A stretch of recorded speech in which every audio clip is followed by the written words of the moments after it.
Ja, pravični zeleni prehod zelo enostavno pomeni zeleni prehod, ki koristi večini prebivalstva, delovnim ljudem,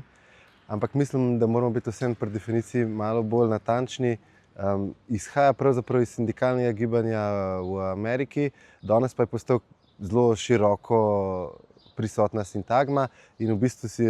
so prisvojili tudi nosilci moči. In zato na nek način v okviru mednarodne poletne šole politične ekologije govorimo tudi o zelenem prehodu od zgoraj in zelenem prehodu od spodaj. Skratka, z zelenim prehodom od zgoraj mislimo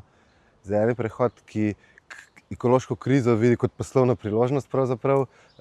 in je predvsem ukrojen po interesih trgov, finančnih trgov, kapitala, medtem ko zeleni prehod od spodaj, ki je po definiciji pravični zeleni prehod, je seveda vključujoč, koristi delovnim ljudem ne le tako, da si izboljšajo svoja življenja, ampak tudi, da na nek način s temi ukrepi za reševanje okoljske krize dajemo več moči v roke navadnih, običajnih ljudi, da lahko odločajo o svoji usodi.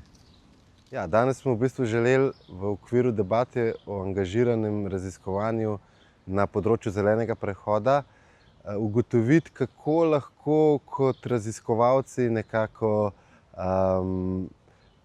produciramo vednost, ki lahko koristi temu pravičnemu zelenemu prehodu oziroma zelenemu prehodu od spodaj. Iztočnica je, da v bistvu nevtralne vednosti pravzaprav ni, ampak se vedno vpenja v družbene odnose moči in tako naprej. Tako da je na nek način vsako raziskovanje po svoje angažirano, ampak predvsem gre v našem primeru za prakse, ki so se nekako že razvile že tudi v 60-ih letih, kot je recimo participatorno akcijsko raziskovanje ali pa delavska raziskava oziroma soraziskava. In v bistvu ideja teh praks je, kako lahko nekako po eni strani skupaj s temi ljudmi, ki ne bi bili samo objekt raziskave, postanejo pa na nek način potem tudi soraziskovalci oziroma tisti, ki sodelujejo pri produkciji vednosti, končnih rezultatov, kako lahko z njimi oblikujemo to znanje, hkrati pa na ta način seveda se oblikuje tudi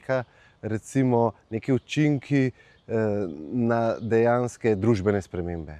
To je nekako ideja, kako lahko raziskovanje gre na nek način izven teh slonokoščenih stolpov in direktno med ljudmi in dejansko služi tudi potem v našem primeru pravičnemu zelenemu prehodu oziroma nasploh naprednim družbenim spremembam. A to tudi v Sloveniji? Tudi v Sloveniji obstajajo takšne prakse, sicer morda niso toliko razširjene kot kje drugje, recimo v Italiji pa zelo. In gre za to, da se nekako raziskovalci spustijo iz tega slonokoščenega stolpa direktno med ljudmi, v bistvu se nekako sploh seznanijo tudi z neposrednimi njihovimi izkušnjami in potem seveda skozi nekako raziskavo in teoretsko obravnavo tega, kakor sem rekel, poskušajo razviti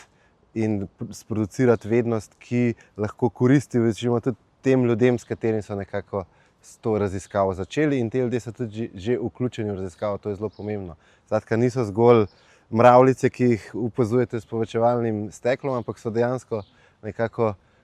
udeleženi v to produkcijo vrednosti, ni več tega monopola na nek način in nenazadnje tudi z znanstvenega vidika lahko zelo, zelo zanimive rezultate to prinese, ki so mogoče drugačni od tistih, ki jih v ustaljenih akademskih vodah vidimo, ki so seveda posebej po bolonjski reformi, ampak nasploh vse bolj produkcija bolj tehnokratske vednosti kot pa tiste emancipatorne.